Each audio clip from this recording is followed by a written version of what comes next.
Assalamualaikum warahmatullahi wabarakatuh. Selamat sore rekan-rekan, selamat sore Bapak dosen, Bapak Agung Triputranto. Perkenalkan, nama saya Muhammad Hamdan Fauji. Pada kesempatan kali ini saya bersama rekan saya, Bapak Andi Maulana, akan menjelaskan atau mempresentasikan topik yang sangat penting dalam dunia pemasaran, yaitu mengidentifikasi segmen dan target pasar. Materi ini merupakan bagian ataupun tugas dari mata kuliah workshop komunikasi pemasaran dan keuangan yang diampu oleh Bapak Agung Triputranto STMM. Mungkin kita pernah bertanya-tanya kenapa suatu produk bisa terasa begitu cocok dengan kebutuhan kita. Atau kenapa iklan di media sosial seringkali menampilkan produk yang sesuai dengan minat kita. Jawabannya ada pada segmen pasar, yang merupakan strategi utama dalam pemasaran agar produk dan layanan bisa lebih tepat sasaran. Yuk, langsung saja kita bahas lebih dalam.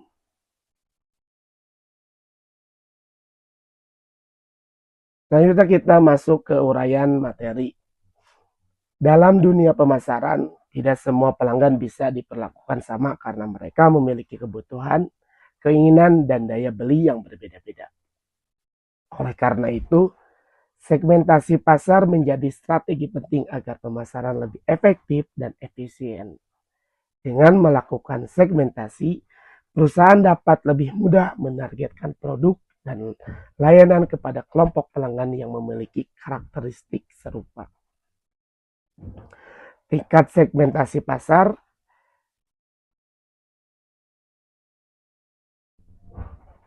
memiliki beberapa strategi yang bisa digunakan perusahaan dalam membagi pasarnya, yaitu ada pemasaran massal, pemasaran segmen, pemasaran sasaran, pemasaran ceruk atau niche market, pemasaran lokal, dan pemasaran individual. Yang pertama kita akan membahas pemasaran massal. Pemasaran massal ada strategi di mana perusahaan menawarkan satu produk yang sama untuk semua pelanggan tanpa diferensiasi. Tujuan utama dari strategi ini adalah menekan biaya produksi dan distribusi dengan skala besar. Contohnya, saat pertama kali berdiri, Coca-Cola hanya menawarkan satu jenis minuman tanpa varian lainnya. Strategi ini cocok untuk produk yang memiliki permintaan luas dan tidak membutuhkan banyak penyesuaian. Selanjutnya ada pemasaran segmen. Kalau pemasaran massal menyamaratakan semua pelanggan, nah kalau pemasaran segmen justru mulai mengelompokkan pelanggan berdasarkan kesamaan kebutuhan mereka. Dengan cara ini, perusahaan bisa menawarkan beberapa varian produk yang berbeda dalam kualitas, ukuran, atau fitur. Misalnya, Coca-Cola sekarang punya berbagai varian seperti Coke Zero, Diet Coke, dan Coca-Cola Vanilla untuk memenuhi preferensi pelanggan yang berbeda. Selanjutnya ada pemasaran sasaran. Dalam pendekatan ini, perusahaan tidak hanya mengidentifikasi segmen pasar, tetapi juga memilih satu atau lebih segmen tertentu untuk difokuskan. Strategi pemasaran pun disesuaikan dengan karakteristik segmen tersebut. Misalnya, Coca-Cola mengembangkan produk tab yang ditunjukkan untuk konsumen yang peduli dengan kalori rendah. Dan selanjutnya ada pemasaran ceruk atau niche market. Nah, kalau pemasaran segmen masih cukup luas, pemasaran ceruk ini lebih spesifik lagi. Karena ceruk pasar menargetkan kelompok pelanggan yang lebih kecil dengan kebutuhan unik. Biasanya produk dalam niche market lebih eksklusif dan memiliki keunggulan khusus. Contohnya, produk-produk mewah atau edisi terbatas yang hanya ditawarkan kepada kelompok-kelompok tertentu. Dan yang kelima ada pemasaran lokal. Strategi ini menyesuaikan produk dan promosi berdasarkan lokasi geografis dan budaya setempat. Contohnya ada Starbucks dan Citibank menerapkan strategi ini dengan menyesuaikan layanan mereka sesuai karakteristik masyarakat di tiap daerah tertentu. Dan yang terakhir ada pemasaran individual. Pemasaran individual ini merupakan tingkat segmentasi paling personal, di mana setiap pelanggan bisa mendapatkan produk yang disesuaikan dengan preferensi mereka. Dengan kemajuan teknologi, pelanggan kini bisa mendesain sendiri produk yang ingin dibeli, misalnya melalui platform online yang menawarkan kustomisasi produk. Baik, selanjutnya kita masuk ke pembahasan segmentasi pasar, memahami dan menargetkan konsumen. Segmentasi pasar, setelah memahami tingkat segmentasi, sekarang kita bahas bagaimana cara membagi pasar menjadi segmen yang lebih spesifik. Segmentasi pasar adalah strategi yang membagi pasar luas menjadi kelompok-kelompok lebih kecil berdasarkan karakteristik tertentu. Tujuannya adalah memahami kebutuhan konsumen secara lebih spesifik dan menyusun strategi pemasaran yang lebih efektif. Berikut beberapa jenis segmentasi pasar. Yang pertama ada segmentasi geografis, segmentasi demografis, segmentasi psikografis, segmentasi perilaku. Yang pertama kita akan membahas segmentasi geografis. Segmentasi ini membagi pasar berdasarkan lokasi seperti negara, kota, daerah, ataupun iklim. Contohnya produk pakaian musim dingin lebih banyak dipasarkan di daerah dengan suhu rendah, seperti itu. Selanjutnya ada segmentasi demografis.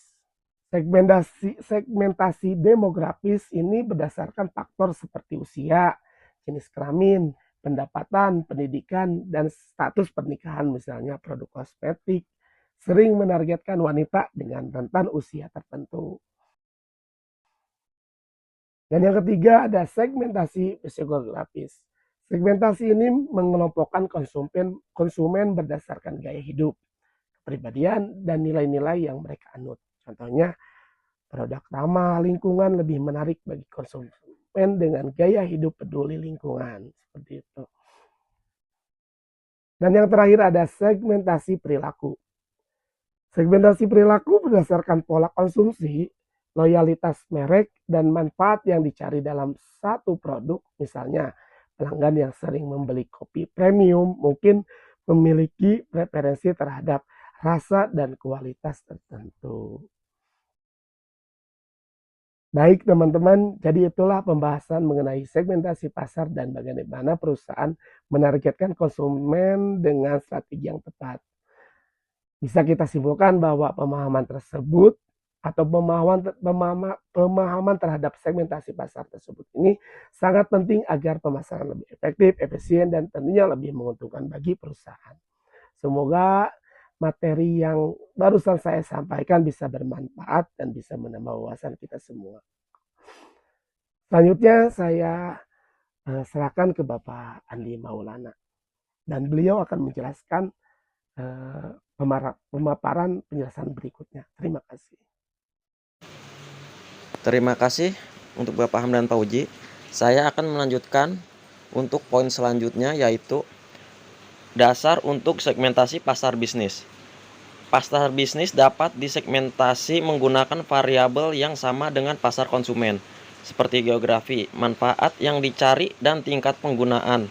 Namun, terdapat faktor tambahan seperti industri sasaran dan ukuran pelanggan. Perusahaan juga dapat melakukan segmentasi berdasarkan kriteria pembeli. Misalnya, laboratorium pemerintah lebih mempertimbangkan harga murah dan kontrak jasa. Laboratorium universitas memerlukan peralatan dengan sedikit servis, sedangkan laboratorium industri mengutamakan keandalan dan akurasi tinggi. Pemasar bisnis biasanya mengidentifikasi segmen melalui proses bertahap untuk menyesuaikan strategi pemasaran secara efektif. Dan selanjutnya, penentuan target pasar. Setelah mengidentifikasi segmen pasar, perusahaan perlu menentukan segmen mana yang akan dibidik. Ada beberapa kriteria segmentasi efektif, yaitu terukur, dapat diukur, daya beli, dan karakteristiknya substansial, cukup besar dan menguntungkan, dapat diakses, bisa dijangkau, dapat dibedakan, dan memiliki respon berbeda terhadap pemasaran, dan dapat ditindaklanjuti, dapat diformulasikan strategi pemasaran yang sesuai. Selanjutnya, ada 7 poin langkah-langkah segmentasi pasar, yaitu poin pertama, segmentasi berdasarkan kebutuhan untuk mengelompokkan pelanggan berdasarkan kebutuhan yang sama. Poin kedua, yaitu identifikasi segmen untuk menentukan karakteristik demografis dan perilaku yang membedakan segmen.